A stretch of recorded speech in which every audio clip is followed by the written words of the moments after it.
Mesdames et messieurs, chers invités, chers amis de la presse, aujourd'hui, nous sommes dans une manifestation de terrain. Il s'agit d'investir effectivement le terrain pour protéger la forêt ivoirienne.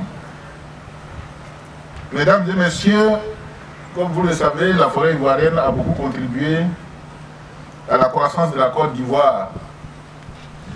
Mais aujourd'hui, force est de constater qu'elle est en difficulté et qu'elle est en très forte réduction.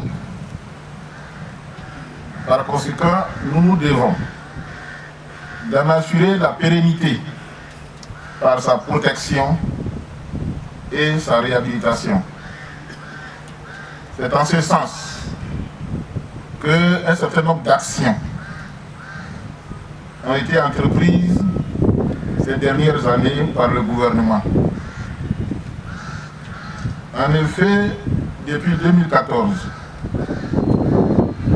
le ministère des Eaux et Forêts, au nom du gouvernement, au nom de son Excellence le Président de la République, a entrepris des actions pour la protection de notre massif forestier.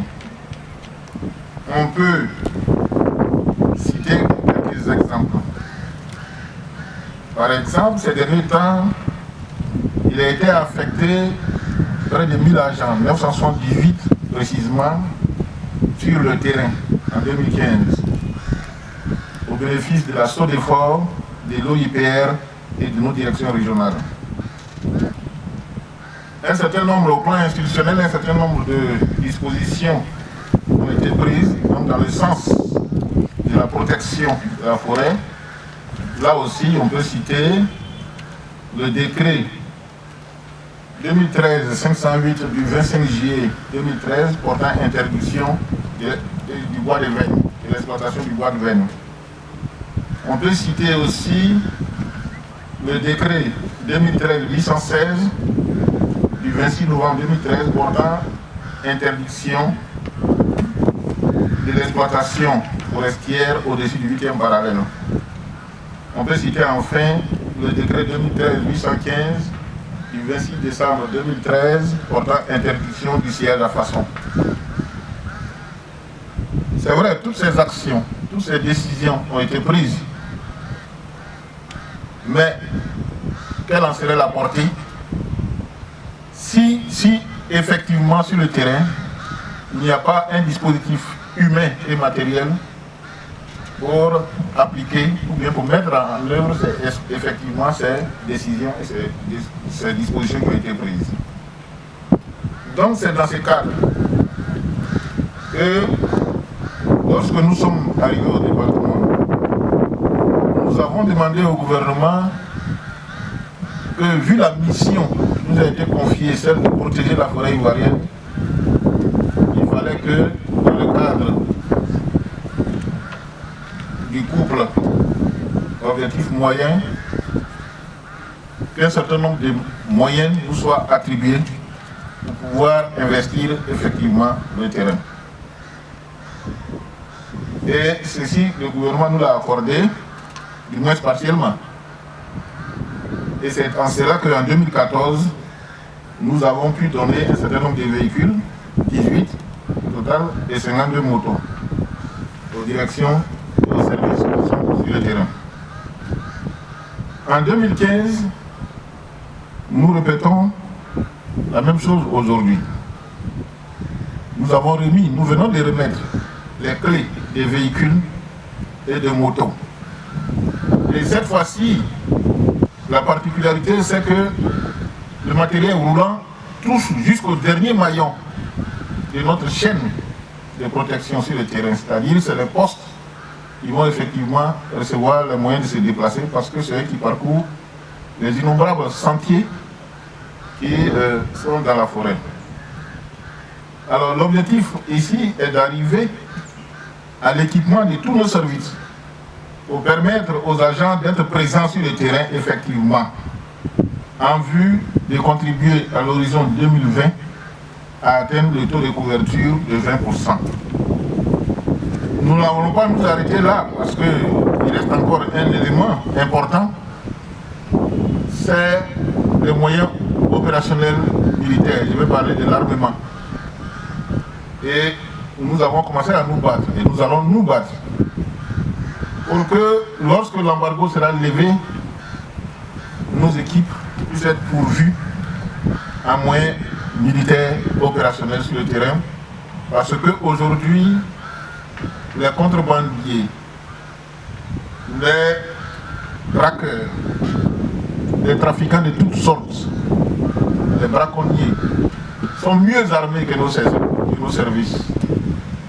Et à ce stade de mon propos, j'aimerais avoir une pensée affective pour l'un de nos responsables qui, à Garoua, se fait agresser par les poubelles de route. Dieu merci, sa vie est hors de danger et nous souhaitons un prompt rétablissement.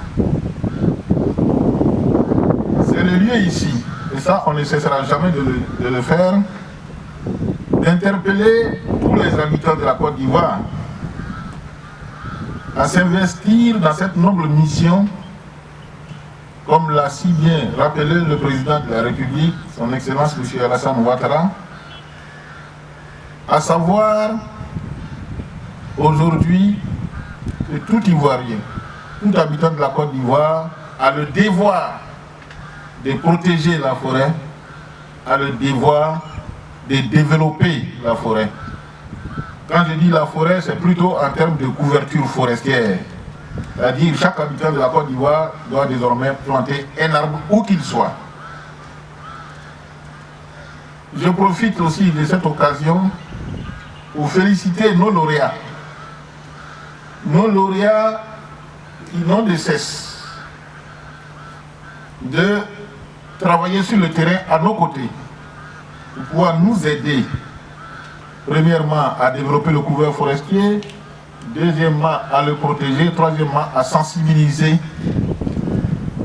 tout un chacun sur l'importance de la forêt et de l'écosystème dans notre vie quotidienne. Et tout particulièrement, j'aimerais aussi présenter mes condoléances à la commune de Diékanou, disons au comité villageois de lutte contre les eaux de forêt de Diékanou et contre les feux de forêt de Diékanou, parce que je pense que ça a été l'une des raisons pour lesquelles le représentant de Diékanou n'a pas été présent lors de la cérémonie du 6 août, parce qu'ils ont perdu un être cher. Et que le Seigneur fasse en sorte qu'elle repose en paix et que le Seigneur l'appelle à ses côtés. J'aimerais féliciter aussi tout particulièrement la Fondation Soundélé. Soundélé Kona, dont le nom s'associe à la forêt. Et nous sommes ici sur ces installations. Ça a été l'un des illustres directeurs généraux de la SODEFOR. Et je pense que le fait d'avoir pris le flambeau, Mme Madeleine Soundélé n'a fait que perpétuer la mémoire et le nom de cet illustre personnage. J'aimerais féliciter enfin le comité villageois de lutte de Diékanou, parce que nous avons observé, et je dirais miraculeusement, j'espère que ça va durer, l'arrêt des feux de brousse dans la zone de Diékanou, où chaque année on assistait à des feux intenses. J'en suis ravi et j'aimerais remercier ces 3 lauréats et en dernier lieu notre agent, Notre-Dame de Fer, qui a enchanté tout le monde le 6 août, parce que c'est un agent de référence concernant l'accomplissement de notre mission. Et j'espère que son exemple va créer des émules. Et je lui souhaite de continuer à sensibiliser ses collègues sur le fait qu'un travail bien fait n'est jamais oublié. Un travailleur qui se comporte très bien a toujours la reconnaissance de l'État et même la récompense de l'État. Donc merci à vous, madame, et je vous souhaite une bonne et longue carrière professionnelle dans les eaux et forêts. Je voudrais remercier toutes les bonnes volontés ainsi que les partenaires au développement pour leur appui et leur soutien à cet effort d'équipement de nos services. Je remercie en particulier Monsieur le Président de l'Assemblée nationale, le Président du Conseil régional de la NAWA, l'Agence française du développement et l'OIBT.